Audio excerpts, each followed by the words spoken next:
बहुत प्राचीन युग की बात है, जब मानव सभ्यता अपनी आंखें खोल ही रही थी और दुनिया के अधिकांश हिस्से घने जंगलों, ऊंचे पर्वतों और अज्ञात नदियों से भरे हुए थे।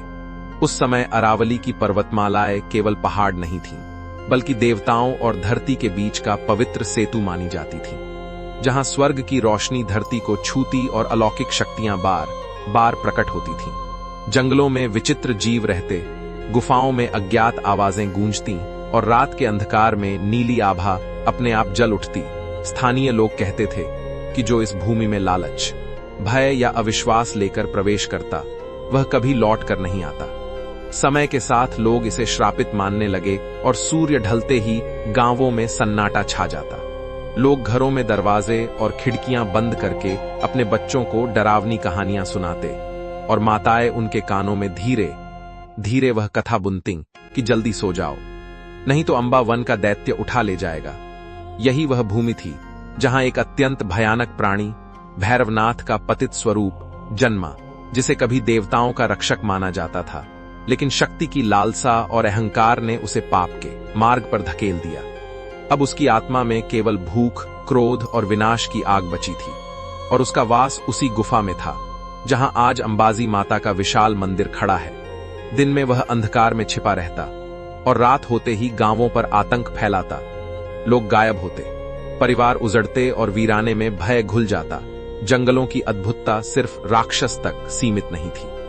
रात के अंधेरे में पेड़ों से नीली रोशनी झिलमिलाती, हवा बिना बहने के पत्तों को हिलाती, आकाश से घंटियों जैसी मधुर लेकिन भयावह आवाजें आती। नदी के जल में विचित्र चमक और पत्थरों में अचानक प्रकट होती चिन्हों जैसी आकृतियां दिखाई देती। वैज्ञानिक दृष्टि से यह क्षेत्र असामान्य चुंबकीय ऊर्जा का केंद्र था। कई भक्त बताते कि उनकी घड़ियां रुक जाती, मोबाइल काम नहीं करते और कंपास दिशा भूल जाते। लोगों का विश्वास था कि यह स्वयं मां अंबा की जीवित शक्ति का प्रमाण है, जो इस भूमि को अपने संरक्षण में रखती हैं। भय और रहस्य के बीच भी श्रद्धा की लौ कभी बुझी नहीं। लोग पहाड़ियों पर दीप जलाते, हाथ जोड़कर मां शक्ति से प्रार्थना करते कि कोई इस भय से मुक्ति दिलाए।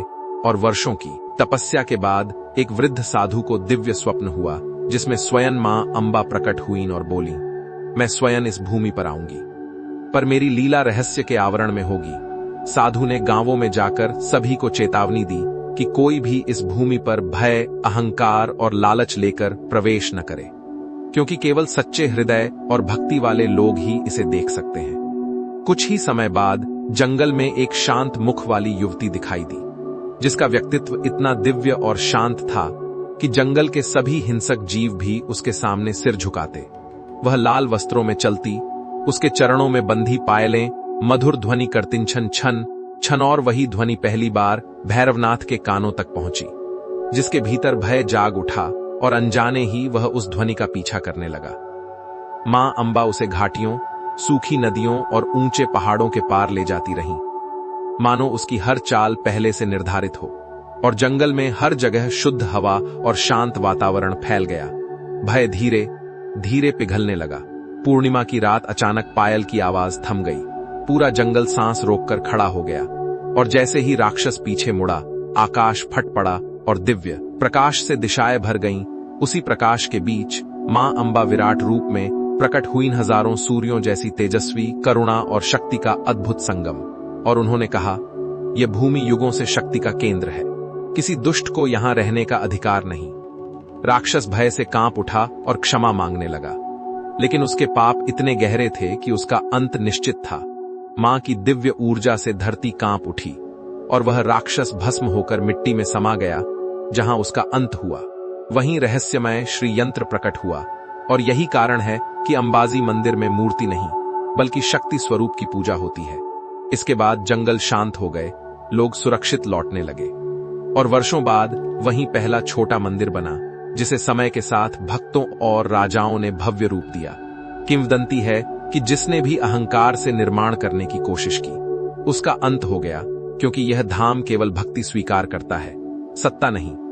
आज भी नवरात्रि के दिनों में लाखों श्रद्धालु यहां आते हैं और चमत्कार देखते हैं। रोग दूर होते हैं, सूनी गोद भरती है, डूबते जीवन को नई राह मिलती है। और कुछ लोग आज भी रात के सन्नाटे में हल्की हल्की पायल की आवाज सुनने का दावा करते हैं, जैसे मां अंबा आज भी अपने शक्तिधाम की रक्षा के लिए इस भूमि पर विचरण कर रही हों।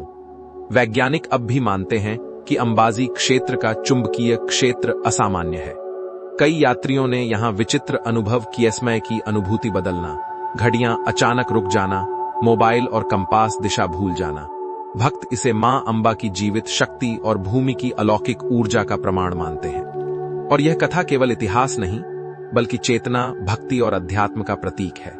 यहां अहंकार की कोई जगह नहीं है, केवल भक्ति, श्रद्धा और संयम का वास है। और मां अंबा का यह शक्ति स्थल आज भी अपनी दिव्यता के साथ जीवित है।